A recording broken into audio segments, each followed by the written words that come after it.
English Bible numbers 1618. Korah son of Izhar, the son of Kohath, the son of Levi, and certain Reubenites, Dathan and Abiram, sons of Eliab, and son of Peleth, became insolent, and rose up against Moses. With them were 250 Israelite men, well-known community leaders who had been appointed members of the council. They came as a group to oppose Moses and Aaron and said to them, "You have gone too far. The whole community is holy, every one of them, and the Lord is with them. Why then do you set yourselves above the Lord's assembly?" When Moses heard this, he fell face down. Then he said to Korah and all his followers, "In the morning the Lord will show who belongs to him and who is holy, and he will have that person come near him. The man he chooses he will cause to come near him. You, Korah, and all your followers are to do this: take censers. And tomorrow put fire and incense in them before the Lord. The man the Lord chooses will be the one who is holy. You Levites have gone too far." Moses also said to Korah, "Now listen, you Levites. Isn't it enough for you that the God of Israel has separated you from the rest of the Israelite community, and brought you near himself to do the work at the Lord's tabernacle and to stand before the community and minister to them? He has brought you and all your fellow Levites near himself, but now you are trying to get the priesthood too. It is against the Lord that you and all your followers have banded together. Who is Aaron that you should grumble against him?" Then Moses summoned Dathan and Abiram, the sons of Eliab. But they said, "We will not come. Isn't it enough that you have brought us up out of a land flowing with milk and honey to kill us in the desert? And now you also want to lord it over us? Moreover, you haven't brought us into a land flowing with milk and honey or given us an inheritance of fields and vineyards. Will you gouge out the eyes of these men? No, we will not come." Then Moses became very angry and said to the Lord, "Do not accept their offering. I have not taken so much as a donkey from them, nor have I wronged any of them." Moses said to Korah, "You and all your followers are to appear before the Lord tomorrow, you and they and Aaron. Each man is to take his censer and put incense in it minus 250 censers in all, and present it before the Lord. You and Aaron are to present your censers also." So each man took his censer, put fire and incense in it, and stood with Moses and Aaron at the entrance to the tent of meeting. When Korah had gathered all his followers in opposition to them at the entrance to the tent of meeting, the glory of the Lord appeared to the entire assembly. The Lord said to Moses and Aaron, "Separate yourselves from this assembly so I can put an end to them at once." But Moses and Aaron fell face down and cried out, "O God, God of the spirits of all mankind, will you be angry with the entire assembly when only one man sins?" Then the Lord said to Moses, "Say to the assembly, move away from the tents of Korah, Dathan and Abiram." Moses got up and went to Dathan and Abiram, and the elders of Israel followed him. He warned the assembly, "Move back from the tents of these wicked men.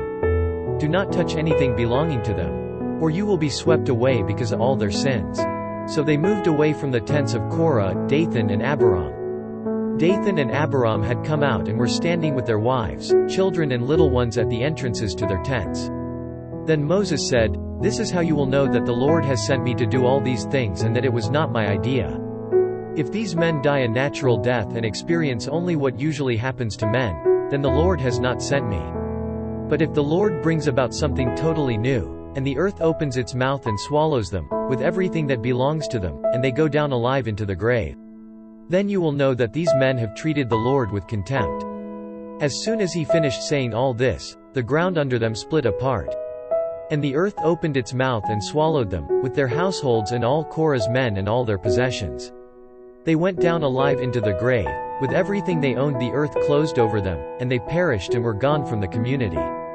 At their cries, all the Israelites around them fled, shouting, "The earth is going to swallow us too." And fire came out from the Lord and consumed the 250 men who were offering the incense.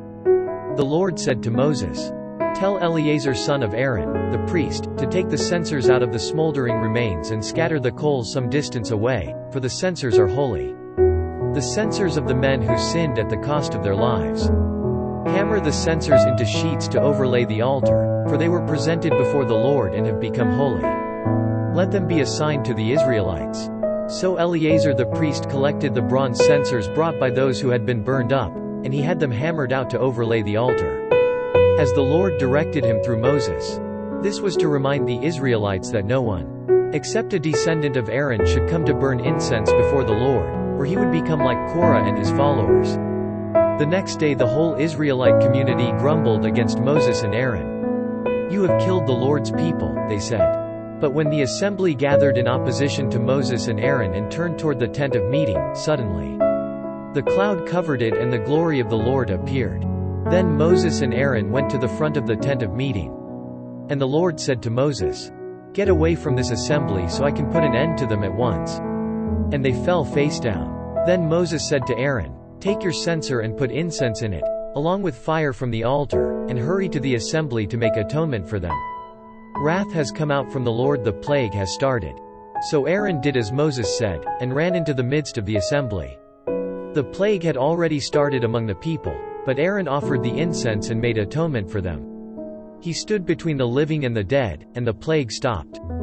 But 14,700 people died from the plague, in addition to those who had died because of Korah. Then Aaron returned to Moses at the entrance to the tent of meeting, for the plague had stopped. Numbers 17. The Lord said to Moses, "Speak to the Israelites and get 12 staffs from them, one from the leader of each of their ancestral tribes. Write the name of each man on his staff. On the staff of Levi write Aaron's name, for there must be one staff for the head of each ancestral tribe. Place them in the tent of meeting in front of the testimony, where I meet with you. The staff belonging to the man I choose will sprout, and I will rid myself of this constant grumbling against you by the Israelites." So Moses spoke to the Israelites, and their leaders gave him 12 staffs. One for the leader of each of their ancestral tribes, and Aaron's staff was among them. Moses placed the staffs before the Lord in the tent of the testimony.